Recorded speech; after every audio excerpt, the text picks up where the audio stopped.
Hola a todos, bienvenidos. Mi nombre es Nicolás Cagiano y hoy vamos a hablar sobre la regulación de la ingesta de alimentos en los animales. Cuando hacemos referencia a la definición de consumo, o que vamos a hablar en este caso para fisiología animal, con respecto al consumo, estamos hablando de la ingesta diaria de alimentos por parte de un animal, es decir, toda la cantidad de un alimento que va a consumir o de varios alimentos que va a consumir un animal a lo largo de un día. Cuando hacemos referencia a la regulación del consumo, o sea, los mecanismos que van a estar gobernando la regulación de esta variable, tenemos que hablar de mecanismos a corto plazo y mecanismos a largo plazo. Si hablamos de los mecanismos a corto plazo, generalmente son indicadores o mediadores que están relacionados con el tracto digestivo, ¿sí? Que va a estar enviando señales, sobre todo al sistema nervioso central, para regular sobre todo lo que es el hambre. Y cuando hablamos de mecanismos a largo plazo, son mecanismos que incluyen ciertos aspectos metabólicos, donde hay metabolitos a nivel sanguíneos o la evolución de ciertas reservas corporales por parte del animal, que van a estar gobernando o no el hecho de que haya o no hambre en el animal en cuestión.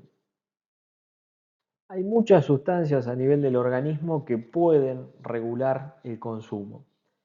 Y si tuviésemos que clasificar a las sustancias según el efecto que tienen sobre la regulación del consumo, los vamos a dividir en sustancias orexígenas, es decir, que estimulan la ingesta de alimentos, y en sustancias denominadas anorexígenas o que inhiben la ingesta de alimentos o el hambre. Dentro de las sustancias orexígenas vamos a tener al neuropéptido I, la proteína relacionada con el agutí, ¿sí? Que es un potente estimulante del apetito, las endorfinas, aminoácidos como el glutamato o el GABA, que también son neurotransmisores, una hormona como el cortisol, ¿sí? Que ya la deben haber visto con su rol, sobre todo principalmente en lo relacionado al estrés crónico. La relina, que es una hormona liberada por el estómago, ¿sí? Y que prácticamente lo colocó al estómago también como un órgano endocrino, y las sustancias endocannabinoides que hoy están en tanta discusión. Y si hablamos de sustancias anorexígenas, vamos a encontrar a la hormona melanocito estimulante, alfa, la leptina, que esta hormona es una hormona liberada, después vamos a hablar un poquito más en profundidad de ella, es una hormona liberada por el tejido adiposo, la serotonina, la noradrenalina, la hormona liberadora de corticotrofina, hormonas que están relacionadas con el tracto digestivo, como la insulina, la colecistoquinina y el péptido simiglucagón. Y también vamos a ver neurotransmisores como el péptido II, que lo vamos a encontrar a nivel del sistema nervioso central, o el transcripto relacionado con la cocaína y las anfetaminas. Todas estas sustancias, como vamos a ver a continuación, van a llegar por distintas vías o ser liberadas específicamente a nivel del sistema nervioso central e influenciar al centro del consumo para estimular el hambre o inhibirlo, y en su efecto también poder regular el consumo o el gasto energético. Entonces, todas las sustancias o la mayoría de las sustancias que mencionamos previamente pueden alcanzar el hipotálamo, ¿sí? Y generar cierta influencia sobre núcleos, como puede ser células del núcleo arcuato, donde se van a producir algunas sustancias que vimos en la diapositiva anterior.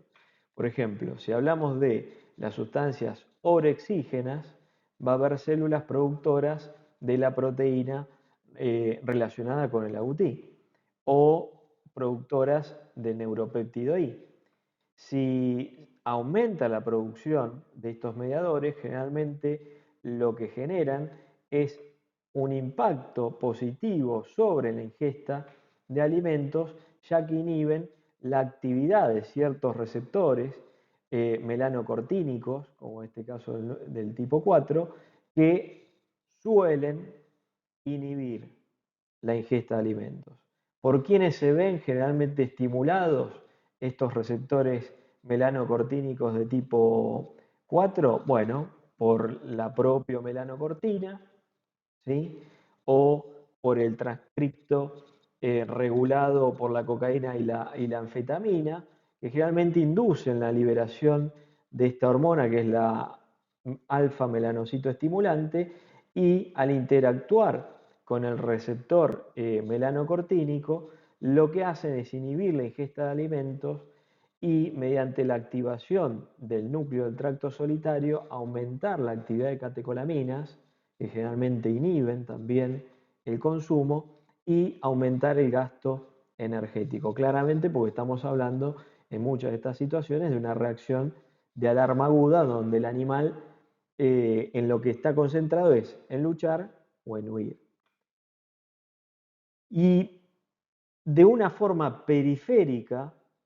estas células pueden verse influenciadas o por la relina, en el caso de que estemos hablando de esta hormona producida por el estómago, que va a estimular a el péptido relacionado con o la proteína relacionada con el agouti y el neuropéptido I, que lo que van a hacer es estimular el consumo. Es decir, la relina enviada mediante el torrente sanguíneo proveniente desde el estómago, lo que va a hacer es influenciar a estas células y aumentar la ingestión de alimentos por el aumento de la producción de estos mediadores orexígenos. En cambio, otras hormonas relacionadas con el tracto digestivo y generalmente con liberación postprandial, es decir, luego de la ingesta de alimentos, como puede ser la insulina, o durante el proceso digestivo, como puede ser la colecistoquinina, lo que hacen es inhibir la liberación de proteína relacionada con agouti y el neuropéptido I y estimular sustancias anorexígenas para disminuir el hambre o generar saciedad. Lo mismo sucede con la leptina, es decir, a medida que aumenta la liberación de leptina, que muchas veces va en relación al aumento de las reservas de tejido adiposo del organismo, también se va a estar generando una inhibición del consumo de alimentos. Nuevamente aquí lo que estamos viendo son los mediadores que se van a estar liberando a nivel hipotalámico y cómo tejidos u órganos, mejor dicho, periféricos,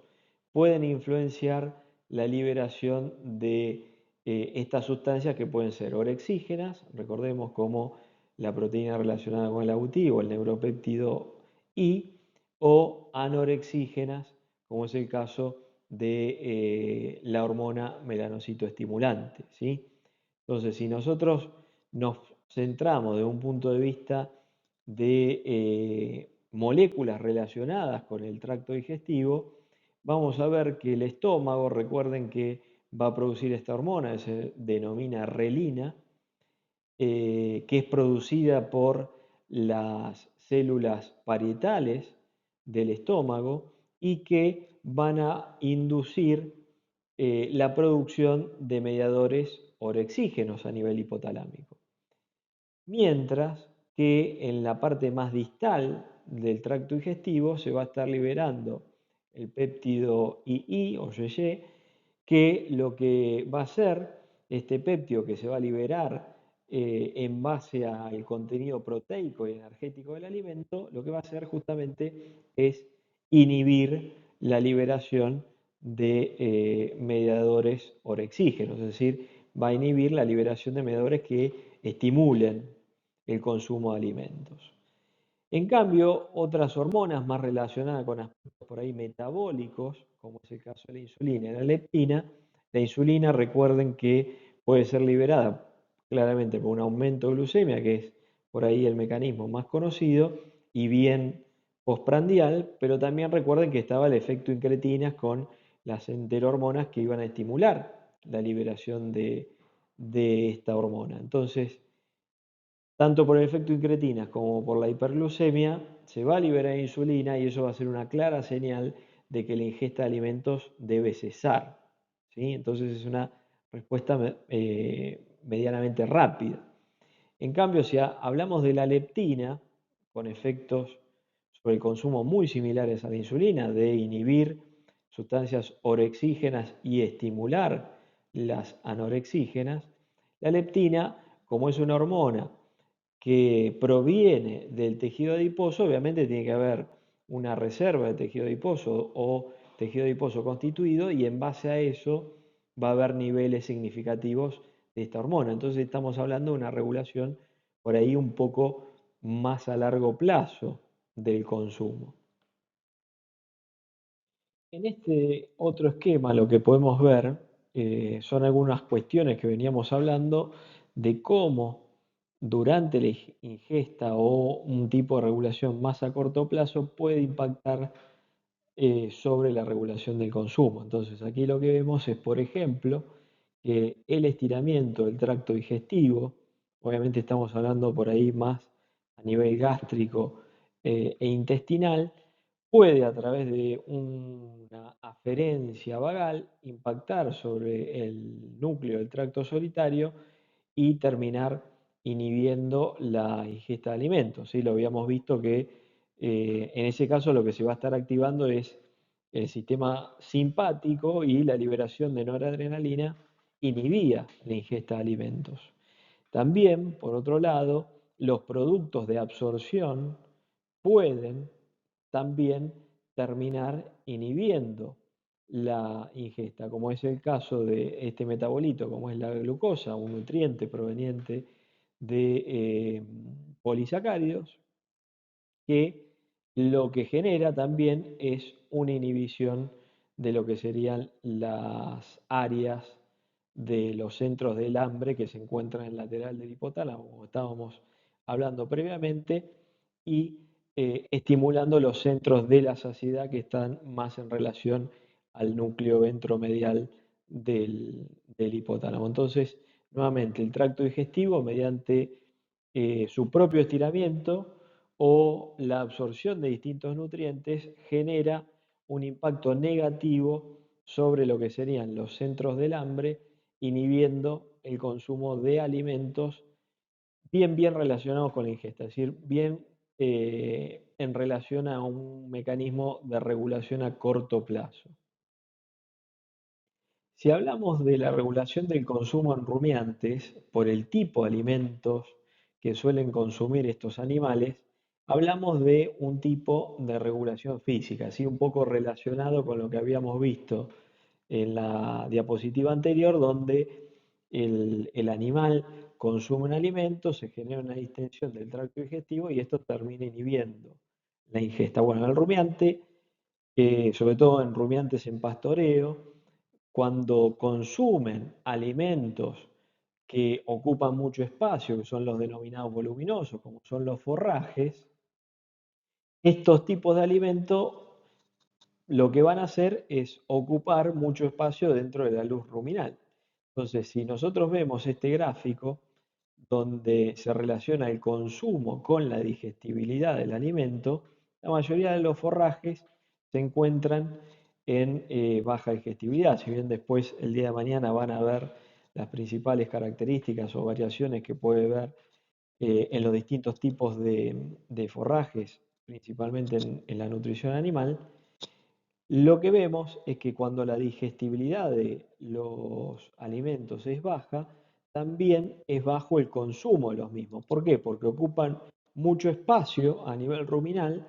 y ese alimento perdura mucho tiempo en el rumen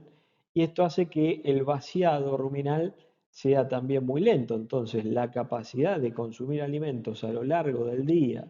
en animales que están consumiendo forrajes de baja digestibilidad y por ende baja calidad,